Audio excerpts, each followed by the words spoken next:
Okay, sweet.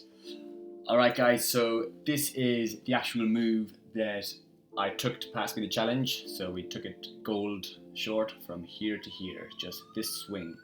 So like I mentioned, we really just want to focus on one move in the market. So also honing in on that, we just want simplicity at its finest, because the more stuff we have on our chart, the more things we're analyzing, the more we're going to get analysis paralysis, the less we're going to trust in our position and actually be able to hold it. So saying one, simplicity at its finest.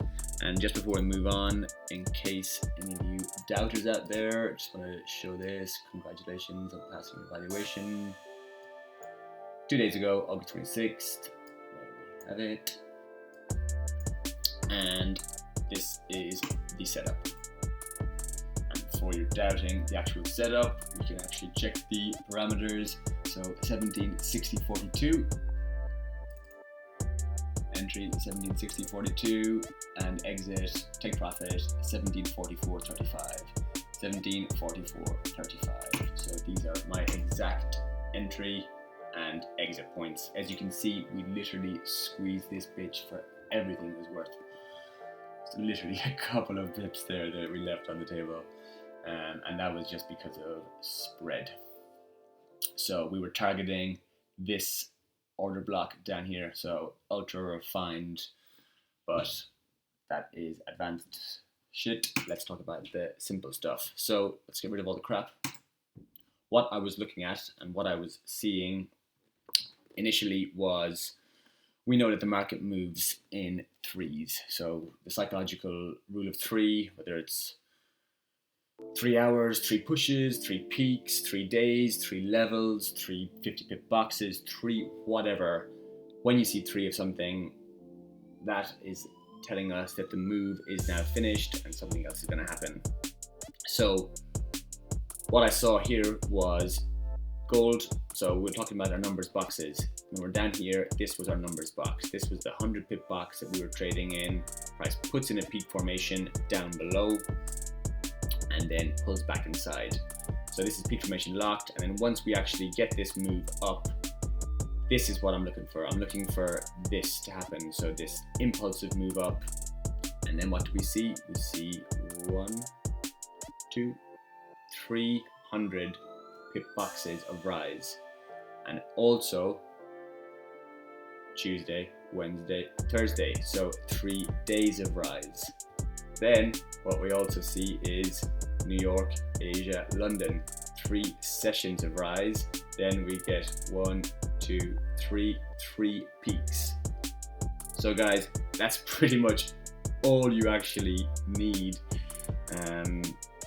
Is there. That's obviously a very simplified version, but that was my thesis. Obviously we were coming off of a higher time frame level as well, but once I saw this, we had 3 levels of rise, put in a peak formation behavior above, and then trapped the volume.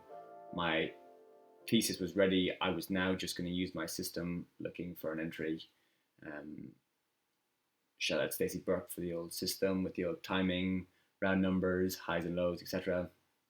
But let's pull back up the stuff. So,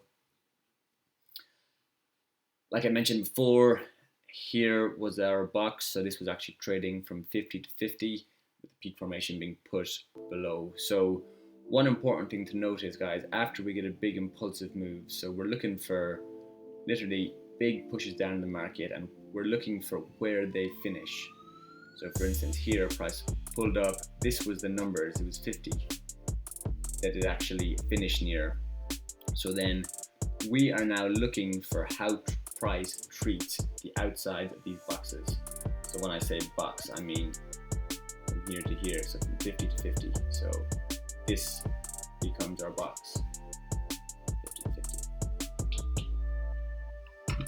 50. There we go. So price is going to now be putting peak formations in either side of this box. So we can see price comes down, puts in a peak formation, and then we get 1, 2, 3 more sessions of rise. So how price treats the bottom of these boxes after big impulsive moves is pretty much the most important thing. Obviously, timing is the most important factor in the market, but in terms of stripping back the market to its core and getting rid of the noise, what we want to be looking for is, actually I'll write it down.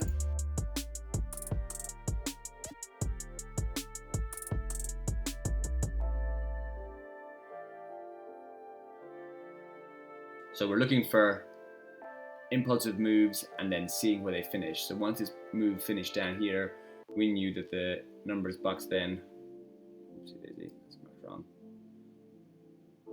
is there. So price finished by this 100 pip box, so this is the box in question. So once price puts in a peak formation below and then holds, that is then our thesis that price can do a 3-day move, a 3-level move in the opposite direction, so a range expansion. Again, that's getting very technical. I want to keep this video simple. So after I had my thesis, price had gone up. Let's go down now to how I actually got into the market. So I enter on the 1 minute. Again, time frame doesn't matter, but I find the lower down you go,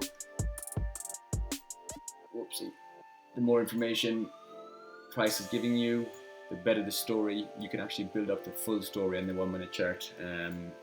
I know people get scared when they start trading on the 1 minute, but it really does tell you everything, because as we know, the market is fractal. So, sorry guys, it's taking a longer than hoped. There we go. Okay, so timing, like I mentioned, timing is probably the most important factor in the market, and it's the timing really that will tell you whether you're right or wrong. It's the timing that gives everything away. It's the telltale. Sorry, I was trying to get these numbers out. There we are. So again, yeah, like added confluences. So on a fractal level, we also have 50 pip boxes of rise. You can see here level 1, level 2, level 3. And then also London gives us our setup, so we get our pump and then initial dump 0.0 carried on. That doesn't make sense. Check out some of my other videos. I'll link it some on the screen now, because I've figured out how to do that now. And hopefully I've figured out these editing skills. I haven't tried it yet, but it shouldn't be too difficult. Anyways, I digress. So going back to timing, like I said, it's all about logic. So literally, what is actually happening in front of us right now?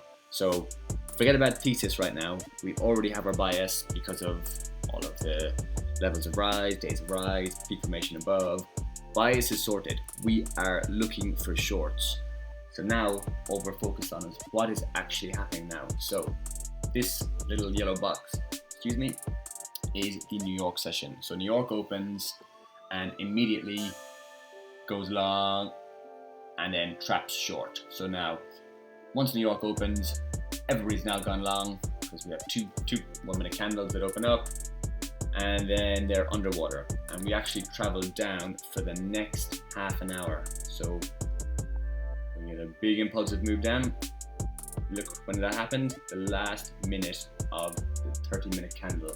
So what does this tell us? This tells us now that all 1 minute, 5 minute, 15 minute and 30-minute traders who trade in New York are now all in the market short. Because as this candle closed, it closed on a bearish engulfment on the 30-minute. Now they're all net short. What happens after that? Price pulls back and then we get a creeping trend long. So now where's price going? It's going to take out everybody who went short. Where's their stop losses? Above there. So we actually spend the next half an hour going long. So now watch the clock, watch the clock. The clock is the most important part. We're at 57, 58, 59, and this is key now. When we're approaching a new candle, so it can be a 15-minute, a 30-minute, or an hourly candle, if we see ramped volume coming into the candle close, that is a telltale sign, a telltale sign that price is going to reverse. So look what we get, 59, and then we get a 1, 2, 3 to the high, just as the new hour opens. Now, the whole hourly candle traders are now long, and then we engulfed that immediately. So as soon as we got this engulfment, this is when I got into the market. You can see what the price at 16.42. See 16.42. So I'm now in the market with stops above the quarter level. So it's 62.25. Quarter level is there, and my stops were just above that. So that's how we use timing, and guys, that happens throughout the entirety of the market. Time is your biggest weapon. I'll make a full video breaking that down, but yeah, so that's how I got into it, that based off timing, keeping on the outside like I mentioned in the previous video on how to trade a small account. So the first 30 to 45 minutes of each hour, or each session, pardon me, will typically put in a high and a low, unless it's trending, of course. So for this market, we had our high, we had our low, so now this becomes our box, this becomes our matrix basically, and we only want to be trading once price has breached one side of that box. So this was our initial box, so this high and this low. So remember guys, the first 30 to 45 minutes will put in a high and a low, and price is always in a box. So we want to be trading once price either reached down here. So once this high and low was in place and drawn in, I didn't know the price was going to come up above here and take it out. Price could just as easily have gone back up to these numbers, engulfed, and then continued down. Then I would have had to wait until the price to close below here, and this is actually where I added to my position. However, that was later taken out by this bad boy. It was taken out by spread actually. It was so annoying. But it doesn't matter now, challenge is passed, but I had my stop above here, and when I came back and checked it, saw my stop hadn't been hit, but I was out of the trade. But anyways, lesson from that is leave your stops deeper. Well, actually the lesson I was putting is, if I'm going to be swinging a trade for over 1 day, keep the initial entry, but close any re-entries, because obviously they're lower down, they're not as safe. So there's a little nugget for you there. But yeah, so now we have timing. There we are on the hourly switchover, highs and lows. We breached outside of this box, and then numbers. So we were we'd broken below round numbers, and then we're on the way back down to them there. But yeah, guys, that is pretty much it. As we said, we were targeting this pump here. We can go in and have a look at it now. I'll make a different video on that, and basically just how to refine take profits. So obviously we use psychological numbers and generate take profits the same way we use entering trades, multiple confluences. So we obviously were targeting liquidity, round numbers, order blocks, etc. But which one we target depends on which one lines up with the most amount of confluences. So I chose this here because it lined up with a 50, an order block that broke structure that sponsored the initial 1, 2, 3 up.